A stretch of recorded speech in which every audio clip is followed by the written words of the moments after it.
บายดีเพื่อนทุกคนเนาะมื้อนี้เนาะสิพาพวกเราไปกลางต้นนกยูงเนาะคืนนี้เป็นยามเห็นได้ยินต้นนกยูงนอนนะโอ้ยโดนเติบเนาะบ่ได้สร้างวิดีโอให้พวกเราเบิ่งแล้วเนาะตอนนี้เนาะสิไปทางนี้ไปเนาะโอ้ข้ามแล้วเนาะ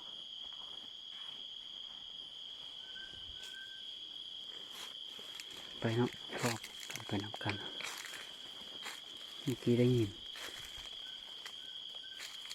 ห้องเที่ยวนี้มาเนาะโอ้อยู่ถึงคนอยู่ถึง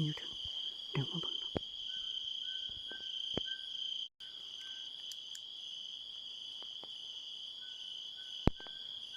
งานนอนซุ่มเนาะ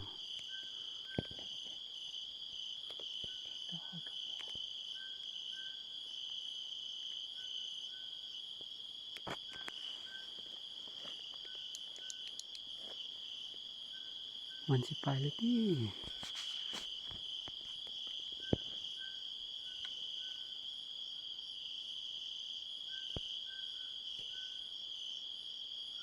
สิจับเอาเนาะสิจับเอาไปเลี้ยงเนาะ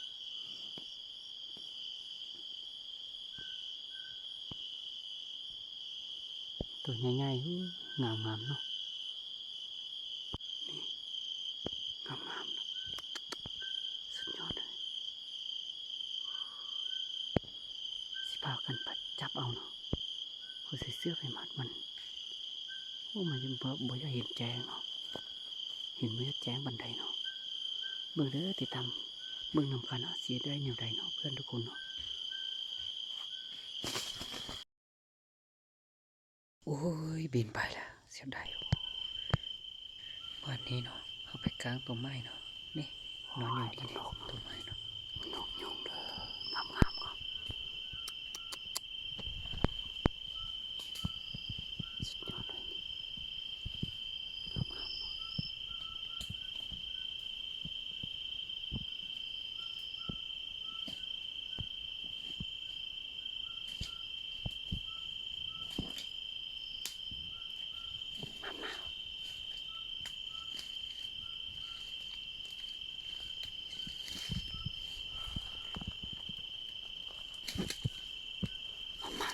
ไปนกก็มานะสดชื่นยง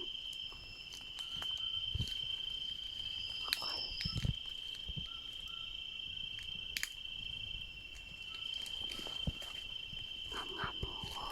ยแล้วใส่เสื้อเอาไปเลี้ยงไหม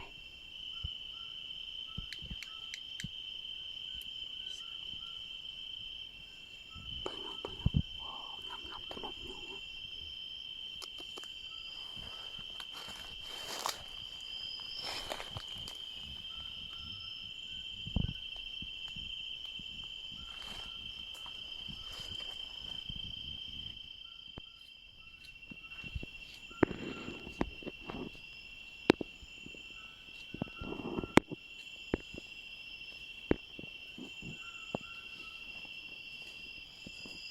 มันนอนเนี่ย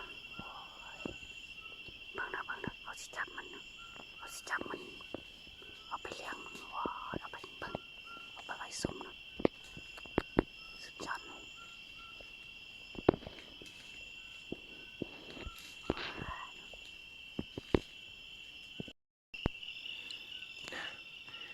เอาไปเลี้ยง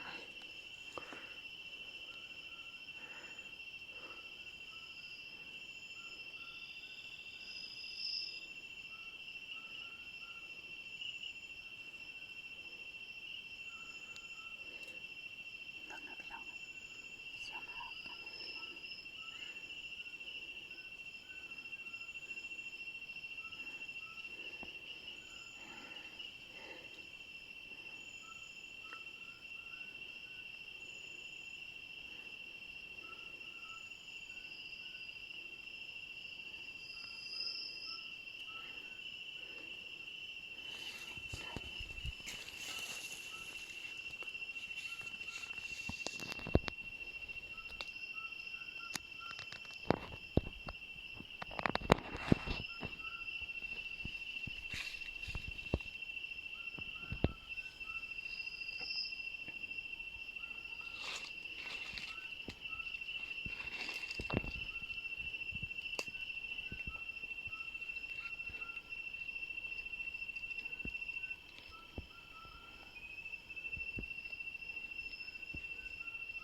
นุ่ง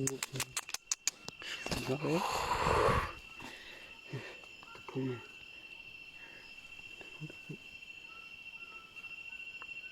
มีสี่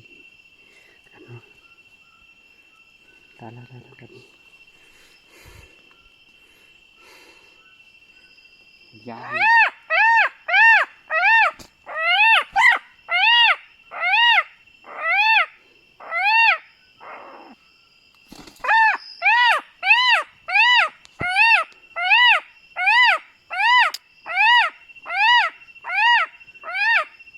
นี่เนาะมันห้องมันนอนนะ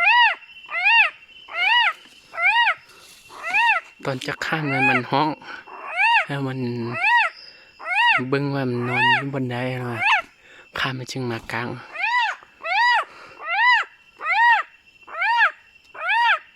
โอ้งามหลายเด้อเบิ้งไหมโอ้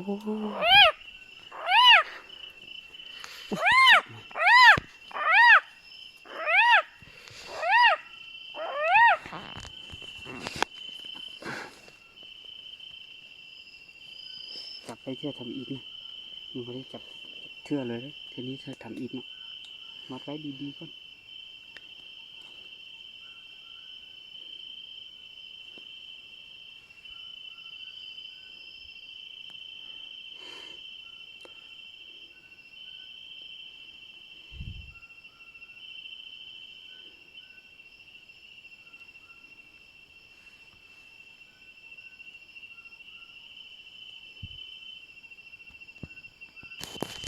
มันได้เลยนะเขาจะกลับแล้ว ไปแล้วเนาะซื้อเหนือแล้วเนาะเหนือตูบเนาะ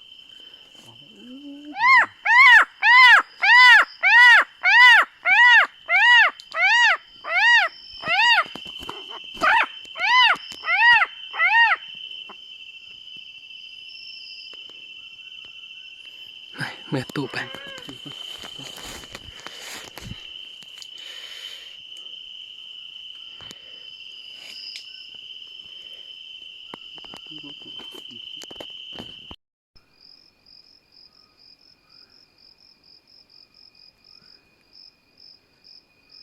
ข้างถนนโอ้ยนอนสองตัวนี่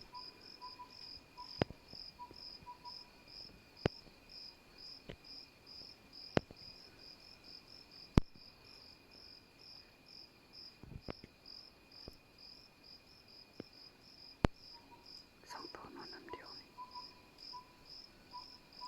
พากันไปก็เกินพากันไปก็เกิน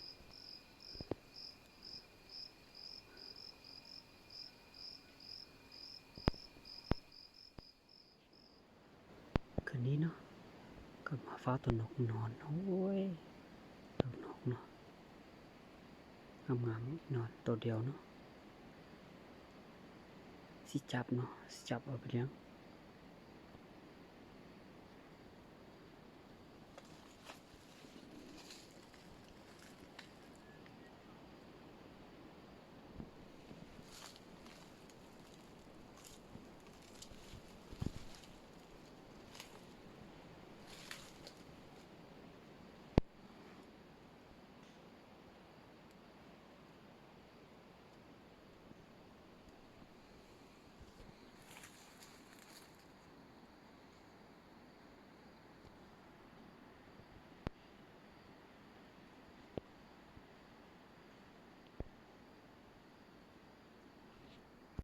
ตอนนี้เนาะโอ้ยจับบ่ได้คือสิบินแล้วเนาะยิงให้เบิ่งนะถึกบ่เนาะเอาเลย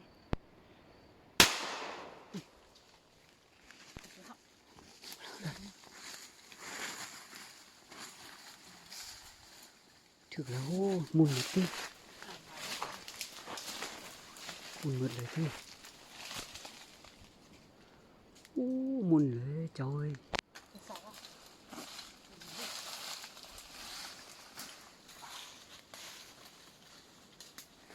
บ่ตายอ่ะ